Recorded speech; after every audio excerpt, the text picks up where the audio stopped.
New political movement launched. Demerara bridge construction begins. And appellate court locks EPA appeal.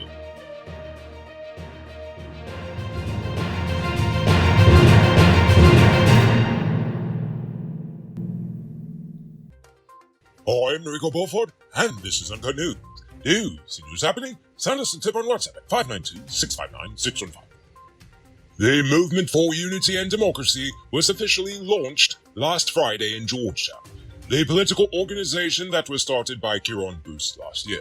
According to them, the movement seeks to promote national unity, social cohesion, and participatory democracy in Guyana by providing a platform for constructive dialogue and a common vision for a prosperous and harmonious Guyana. They are currently contesting in the local government elections. So far, they are fielding candidates for Georgetown, Tuesday, Malgratut, Metanmirzor, so basically all of Parfait Harmony. If you'd like to support this group of mostly young Guyanese in their quest to bring national change, you can visit their website at unityforguyana.com or visit their Facebook page. Yes, they have an official endorsement from us here at Uncut News. So enough of our political bias, now on to other news. Starting July 2023, Guyanese will be able to keep their phone numbers while switching to a different phone company, according to the chairman of the Public Utilities Commission. Number portability is expected to become a reality in Guyana this year, and it is seen as a game changer in the competitive telecom sector, as it forces providers to improve their service offerings. The government granted a number of portability and data processing licenses to Porting XSP-BB in December 2021, and a collaborative working group was established in July of last year. After halting the sale of the Guyana Marriott Hotel due to low bids, the government opened a new round of bidding, which saw two new bids, one reaching US $90 million. The previous 6 bidders were invited to submit a new bid with a minimum bid price of US $85 million. An American businessman topped the bidding war with his US $65 million bid for the first round, and then added another $25 million to his bid in the second round. X LLC and a local investment group are the only 2 possible buyers for the hotel, with the latter bidding US $86.1 million. So it seems as if the investor that the government actually wanted to invest in is the one that is actually buying it. So, good for you, Jack Yale. You win this round. 172 inmates from New Amsterdam and Mazaruni prisons have graduated from various training programs in fields such as carpentry, plumbing, and culinary arts. The aim is to provide practical skills to help inmates secure employment after their release and reduce the likelihood of returning to a life of crime. The courses are designed to facilitate the inmates' reintegration into society, and the prison service is committed to rehabilitating 1,500 inmates by 2023 through training opportunities and literacy programs. If only we could do this before they decided to go into life of crimes instead of after. Oh well.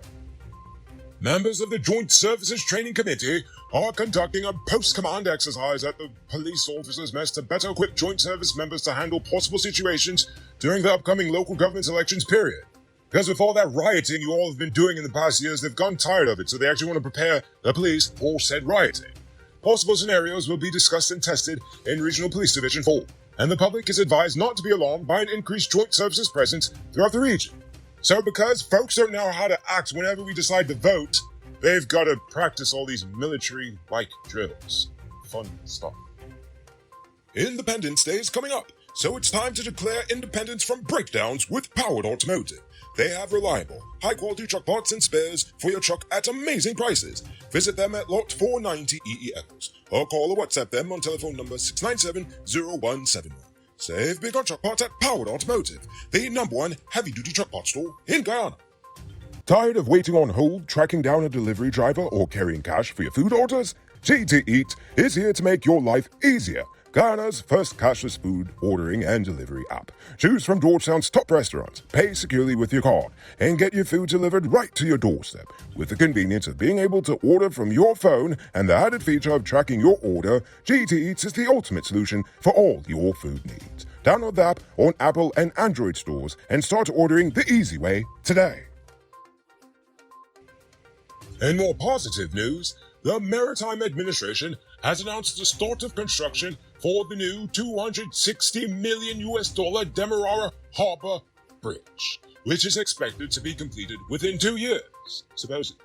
The new bridge is to be built by JV, China Railway Construction Corporation, and it will replace the existing Demerara Harbor Bridge and support the oil and gas sector in Ghana, connecting Nandi Park on the east bank of Demerara and Lagrange on the west bank.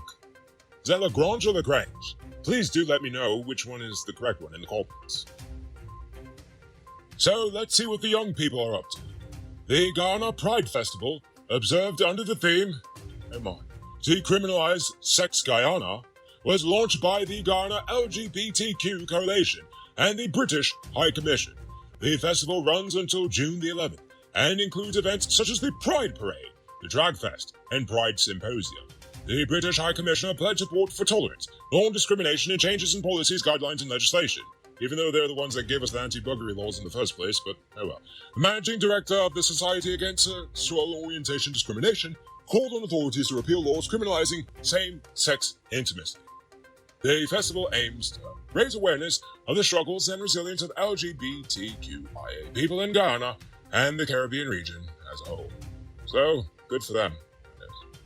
Now for crime news. SOCU has issued wanted bulletins for 39-year-old Riaz Ali and 29-year-old Jennifer Marie Ali, both of Lot 9 Block CC Monrepo East Coast Demerara.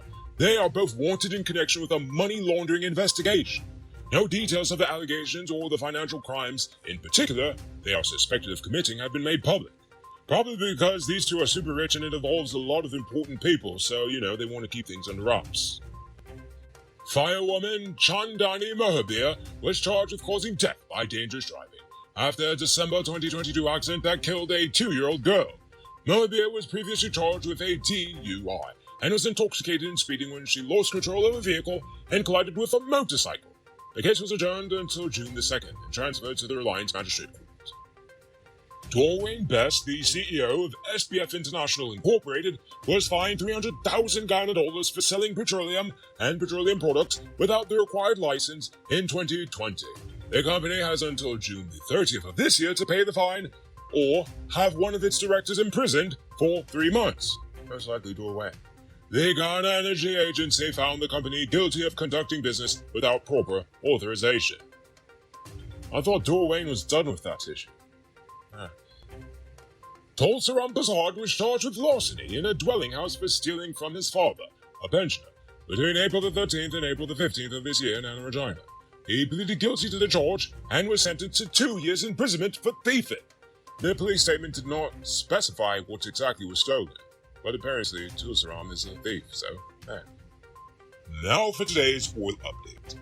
ExxonMobil has been ordered by the appellate court to provide an unlimited parent company guarantee for its oil operations in the Stabroek block within 30 days.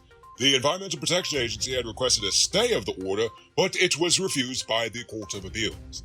The EPA had filed a notice of appeal against the High Court's ruling that is in favor of Guyana to receiving unlimited parent company guarantee from Exxon and its parent company in the event of an oil spill.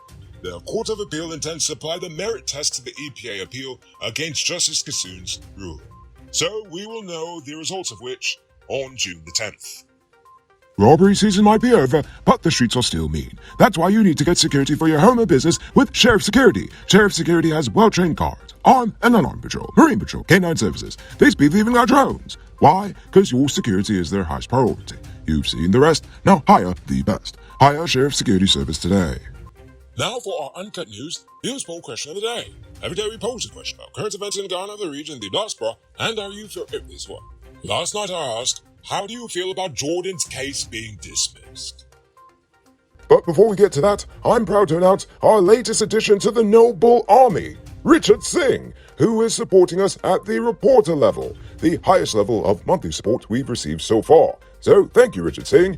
And also, a special thank you to David Griffith, Dion Nascimento, Project Zero, and Dimitri V. I appreciate you all. And if you're watching at home and you'd like to support our movement, just hit the link in the video description. Dopamine says, well, if the transaction started under Ramadan's reign, then suspect. Damn, this place corrupt. Indeed, Dopamine, this place corrupt indeed. And you know what makes it even worse is that his method of defense against these corrupt charges sound corrupt too. But whether PPP or PNC, they're all both the same, just two wings of the same corrupted, dead, dying bird. Probably that same Jumbie bird that they have right there about the roundabout, just saying. Colin Pratt says they should have never charged him in the first place. All he did was continue what the PvP government started because he saw that it was good. Well, whether if you thought it was good or bad, you see what we feel about sanctity of contracts here, so it is what it is. Now for tonight's question. The movement for unity and democracy has officially been launched. What sort of advice would you have for this group of young Guyanese who are passionate about bringing change to the nation? I want you to think about that question. Tell us in the comments below. If your response is good enough, we just might feature it in our next episode. Anyway, that's all the time we have for tonight, and check us out tomorrow for another. Until then, I'm Nuka Bullfoot saying good night, folks.